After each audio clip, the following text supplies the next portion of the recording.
Alright, it's been a minute since I've given you guys an update on the Pi network cryptocurrency, which I did a video about it yesterday. But a lot of you guys have been asking me to update it, really talk about what's happened since then, and really talk about what the future is with this app. Because there is a lot of people who think that this is a scam. There's a lot of, weird information about how Pi really doesn't have a future and how they're moving too slowly.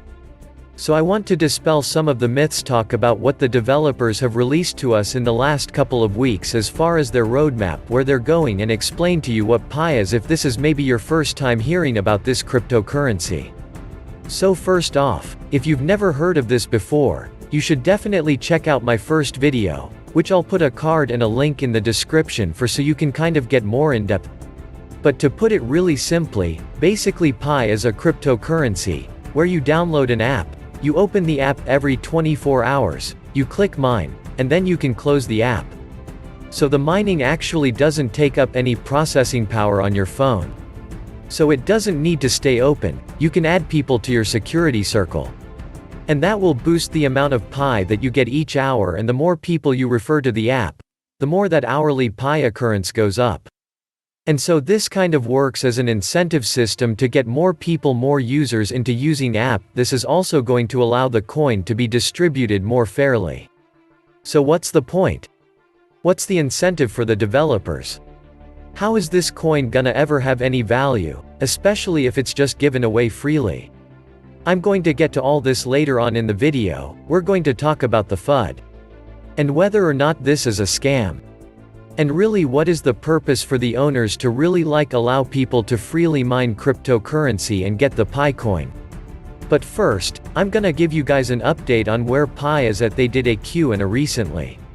And then they also gave us a little bit of a Q2 update. So let's just jump right into it. 25 million. Now that caps out at 100 million, which basically means that until it gets to 100 million users, everyone will be able to mine Pi on their phone. But as soon as that 100 million mark gets reached, nobody's going to be able to mine just through their phone, or I'm sure they could change it. But that's currently the plan, or it'll be a lot less of a reward for you to mine each day. So the incentive is that people who are getting in early are going to earn a lot more Pi than those who join after the 100 million mark.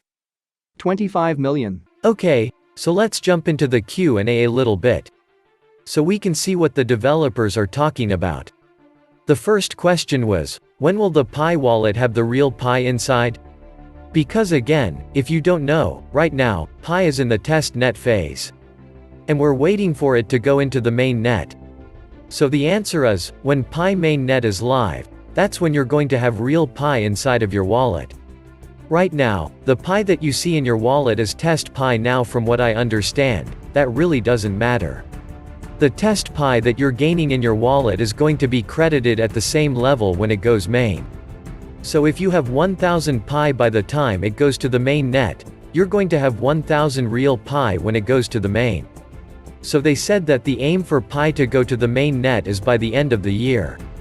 Now, this is a pretty cool update because we really didn't know when the main that was coming.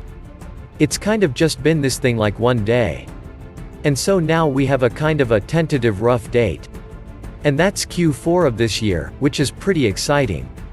Also, you guys didn't know they're actually testing a lot of different things with Pi right now. Now, we have third-party apps, we have the Pi browser.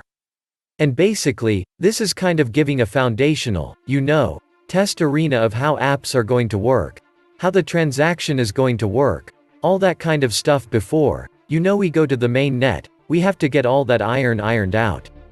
So the next question is, how much is the transaction fee right now to send Pi, and it's 0.01 test Pi. And then they also say during congestion transactions with higher fees are executed before transactions with lower fees. So that's a similar framework to Bitcoin or most cryptocurrencies. Okay. So the next question, obviously, is where did the transaction fees go? And what did they actually used it for? So this is what they said is actually pretty interesting. They're currently accumulating all of those transaction fees in an inaccessible pool of burnt Pi. So they're basically burning the transaction fees. This is always kind of good news. Obviously, we're not in the main net yet. So there's no actual value to Pi isn't being traded on any markets. But once cryptocurrency does start getting traded on exchanges and does have a value, having a mechanism where some of those tokens are burnt is really good, because it decreases the amount that's circulating, that decreases the supply, which usually makes the price go up. We've seen this with BNB before. That's one of the reasons that BNB has skyrocketed. So this is good news. And hopefully, they keep this in the ecosystem. They might change it, they might make it so that it doesn't get burned. But at the moment, they're planning to have those transaction fees burnt, so yeah, as I said early in the video, a lot of people are pretty irritated because they feel like it hasn't moved very quickly. They've seen a lot of the cryptocurrencies launch, and it seems like every week there's a new cryptocurrency, and it seems like those cryptos just fly to the moon immediately. But what people are not realizing is a lot of that cryptocurrency, these have been in their testing phases. And Pi is just doing that publicly. So you're seeing the test net, or the other coins that are seeming to launch in just a week have probably been in the test phase for 6 months, or even a year to really iron everything out. So this is actually what the developers said last week on the app.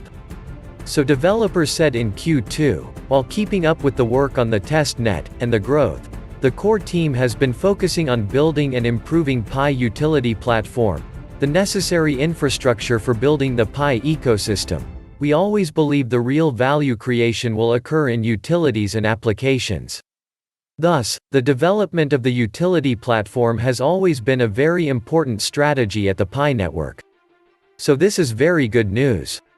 Because one of the reasons a coin, other than just pure speculation, of the reasons that a coin will actually accrue value is that people are using it, especially on apps or dApps. Decentralized apps, when people are spending a coin or when people are using a coin to transact or even play games, whatever it is, it makes it so there's more volume of that coin used each day. And it looks like Pi is basically right now testing different third-party apps and also allowing people to develop on the Pi network. And hopefully, what they're saying is that in the future, a lot of people will come over to Pi and be developing different apps, especially with that really exciting 0.01 transaction fee. That's so low, and Pi has moved so quickly, that it could be a really good platform for a lot of app development. So currently, if you look at the app marketplace that's available with Pi, there's really not too much. And that will change in the future, especially as they get closer to the main net, and probably contact more developers. But there is one really interesting test app that's happening, which is called UPi. This is a third-party marketplace. And basically what it is that you can go into the app, and you can spend your Pi on all sorts of different things, whether it be e-gift cards, like buying a chip out like gift card or a Target gift card in exchange for your Pi. And then there are actually physical items too.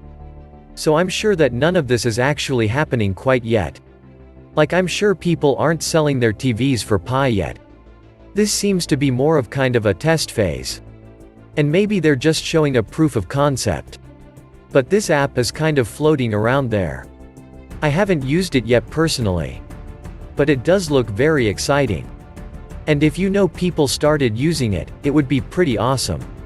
I'd say for me personally, I'm looking for Pi to go on the main net and then go on exchanges. So that actually does have a value, and then possibly can sell that Pi for US dollars or trade it for another cryptocurrency, maybe stack up more on Bitcoin or Ethereum or ADA or whatever other cryptocurrencies. But if they did have marketplaces where things were exciting, maybe I would exchange a fridge, put a gift card, or if they had some very interesting apps, like other cryptocurrencies have some really cool dApps on there, for example, like farming games, or like any sort of game really where you can use your Pi to buy resources in the game and then grow more resources from the resources that you purchase. That's the kind of use case where I would spend my Pi, and that would also lock more Pi up, which would then drive the price up. This is all speculative, we really don't know what's gonna happen yet. So we have to keep an eye on the space.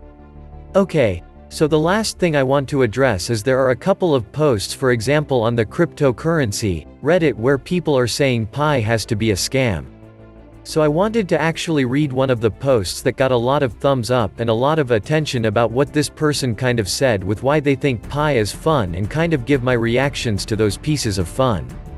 Okay, so this guy says, obviously, it's clear scan to me. There's no blockchain active, not even a temporary ERC20 chain that can be moved later.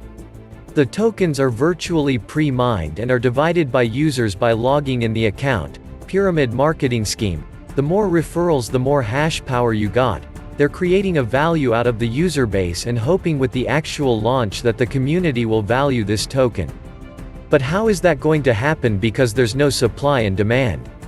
And finally, he says the users that are backing this token up have one thing in common: they missed the Bitcoin Ethereum train. They hope that this will be the next big thing.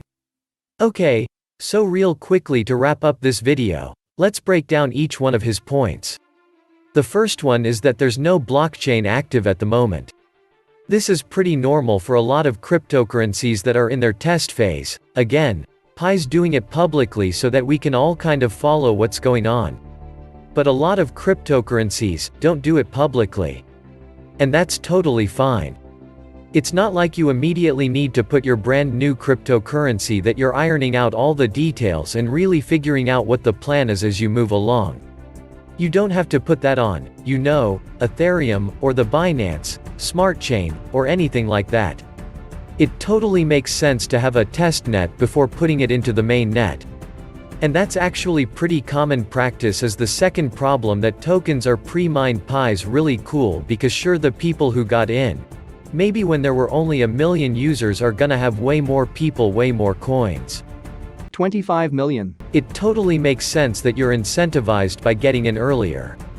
But it doesn't mean that the people who jumped in at 1 million have 90% of the coin. It does look like they're trying to distribute it well and equally so that it's not centralized in any, 1 or 2 wallets.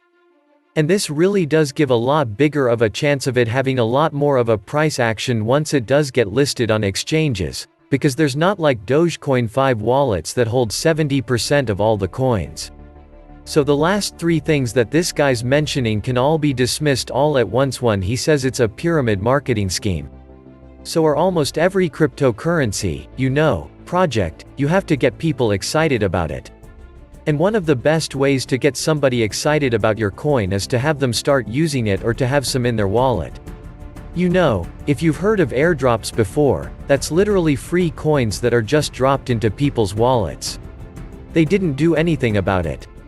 But it doesn't mean that that coin has zero value. It's maybe $1 or $10 worth of airdrop coins. That then gets the person to say, oh, I have $10. I'm gonna look into that blockchain. And maybe they start buying that coin that the guy airdrops. It's the same kind of the idea here. They're trying to incentivize you to bring your friends on. And then your friend goes, hey, I have like 1,000 Pi, and I heard they're developing and they're going the main net. And like 6 months, I'm gonna keep pressing this button once a day. Maybe I'll refer a couple of people. And the more users they have, when they go to the main net, the more of those people who have just a couple of coins, the more excited people are going to be, and the more volume is going to happen as people are transacting, because people are actually using the coin. As far as where's the value going to come from? Is the value just coming from the user base of people using it? You could make the same argument with any meme coin really, like if you look at like Shiba Inu coin, or if you look at, I won't say the word, but the Sea Rocket coin. I think you know what I'm talking about. Those have gone from, fractions of a cent to 300,500% gains. And does that mean that those really aren't valuable? No, because if you put 10 grand in there, you'd have 50 grand after it went up 500%. So this argument doesn't really hold a lot of weight. Because the more people who are using your network and who are actually transacting in your cryptocurrency or even speculating on it, the more the price is going to go up. Okay, so this is my short update of what's happening with the Pi network. It does seem like everything's going according to plan. As I said, they are planning to go to the main net by the end of this year. And if you don't feel like you want to use this app, then just don't use it. That when people are saying that this is a scam, or it seems fishy, it's just like, don't use it. All it costs is you open an app once a day, and clicking a mine, and then closing the app and forgetting about it until the next day. It's not like you have to invest money or anything like that. If that was the case, then I'd say sure, it might be a scam. But I don't know. It cost me about 15 seconds a day. I have around 7,000 Pi. Who knows, maybe if that Pi is worth 50 cents, I have $2,500, maybe it goes up even higher, I have more. Who knows, or maybe it's worth noting. And no skin off my back. It really didn't take much time or effort on my part. I'll keep updating you guys on what's happening with Pi as they come out with more updates and the roadmap gets more clear. If you want me to cover any other cryptocurrency project, let me know in the comments below. If you want to sign up for Pi, I'll put my referral link in the description below. It'll give me and you a little bit of reward. I appreciate that. You also don't really have to use that if you want to just go and download it on your own. That's totally cool, but I'll put the link in the description below. I hope you guys enjoyed this video. I put a lot of effort into the videos that go up on this channel. I try to discover research that no one else is talking about in the cryptocurrency market, so subscribe if you're not subscribed already. Hit that notification bell, give this video a thumbs up, it helps to get out to way more people, and comment below. Are you using Pi right now? Do you think it's a scam? Do you like it? What do you think about it? Let me know in the comments below, and I'll see you sexy investors in the next video. Guys, just before the video end, if you guys didn't start trading cryptocurrency, there is a best platform to start trading known as Paxful, which is one of the safest and trusted crypto exchange platform on the world. If you guys want to buy some crypto, you guys can buy from the Paxful. Link in the description.